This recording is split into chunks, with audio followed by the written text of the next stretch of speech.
Today, we'll dive into the Budapest Gambit, which begins with the move pawn to d4. Knight f6, pawn c4, then black's going to play pawn to e5, giving up material on the second move. After pawn e5, black's gonna play knight to g4, attacking this e5 pawn. A lot of times you'll see players move their knight to e4, trying to get rapid development with their minor pieces.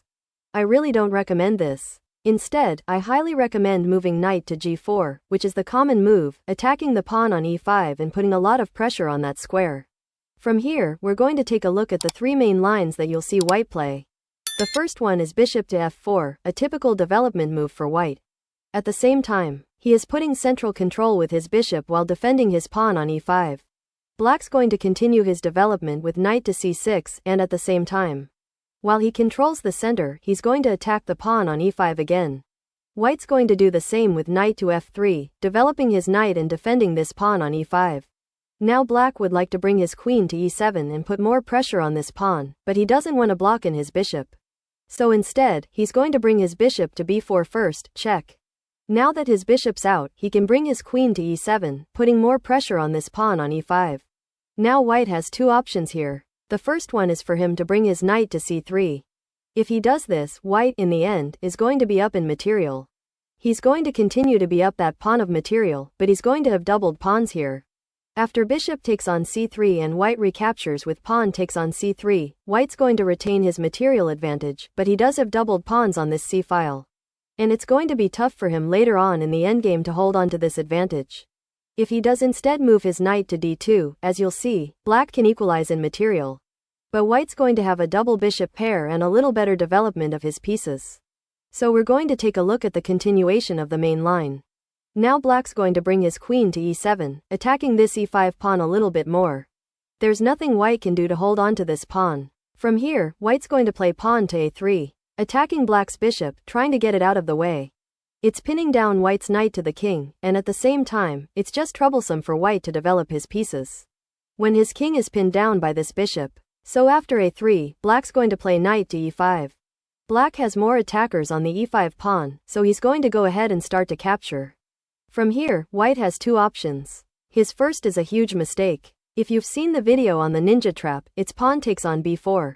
You won't see this very often, but if someone does fall for this trap, then you can play knight to d3 checkmate. As you can see, the king can't move, and this pawn cannot take our knight on d3 because our queen is here on e7.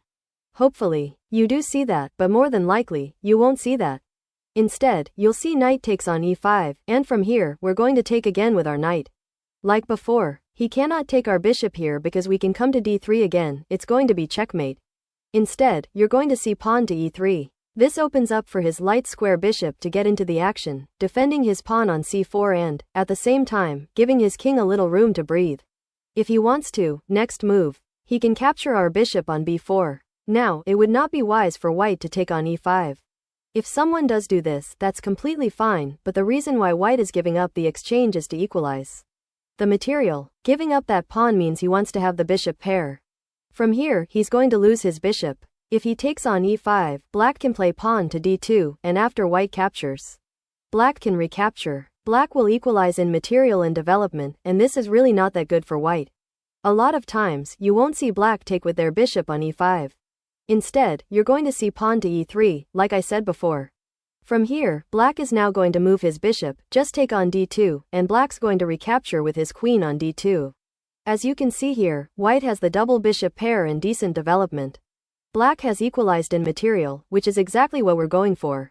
He has a knight and a bishop. This is a completely fine game for both sides.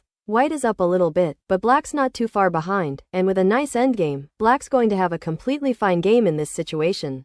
We'll go ahead and take a look at the other two main lines that you may see in the Budapest Gambit. Again, it starts out with pawn to d4, and after knight to f6, pawn to c4, black captures.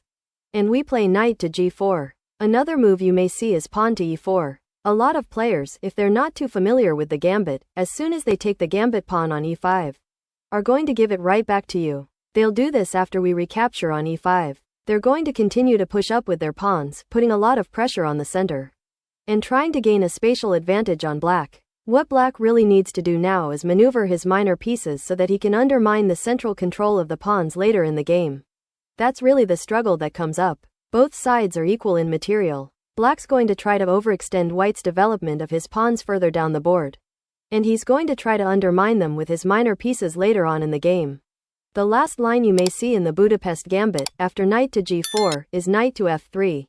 Again, simple development with white's knights. Knight to f3 attacks and defends this pawn on e5, but you can see there's a little bit of difference in the move order compared to before, when the bishop came to f4 first. And from here, Black's going to use a slightly different move order.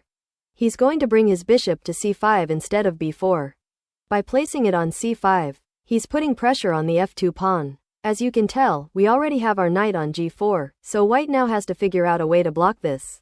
From here, you're going to see pawn to e3, and already you can see how things have changed. Previously, white's dark square bishop was active, but now it's blocked in. This means white can no longer bring his bishop to f4 to defend the pawn on e5. From here, things are a bit different. Black can now bring his knight to c6, adding a second attacker on the e5 pawn.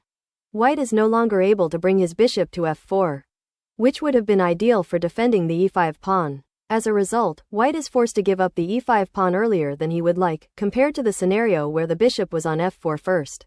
This highlights the key difference in the move order. If the knight comes to f3 before the bishop goes to f4, and if black places his bishop on c5 instead of b4, the dynamics of the position change significantly. From here, you'll see white play bishop to e2, and black will capture on e5. After the exchange, material is equalized. Next, white will play a3, and black will respond with a5, setting up a maneuver. After both sides castle, white will develop his knight to c3, and black will prepare for a rook lift. If you're unfamiliar, a rook lift involves moving the rook to a6 via the a file and then swinging it over to the h file for a potential attack on white's king. This setup allows black to bring his queen to h4, and he can do this because white's knight is no longer on f3 to counterattack the queen. Additionally, black can place his knight on g4, putting significant pressure on the h2 square. If white ever plays h3, black has the option of advancing his d-pawn, developing his light square bishop, and even sacrificing it on h3 to launch a strong attack on white's king. This setup makes it easy for black to mobilize several pieces against white's king. The downside of the rook lift, however, is that black delays the development of his light square bishop, which remains pinned in for a while. If white recognizes this as a weakness, he can focus on exploiting it, as it is a critical vulnerability for black.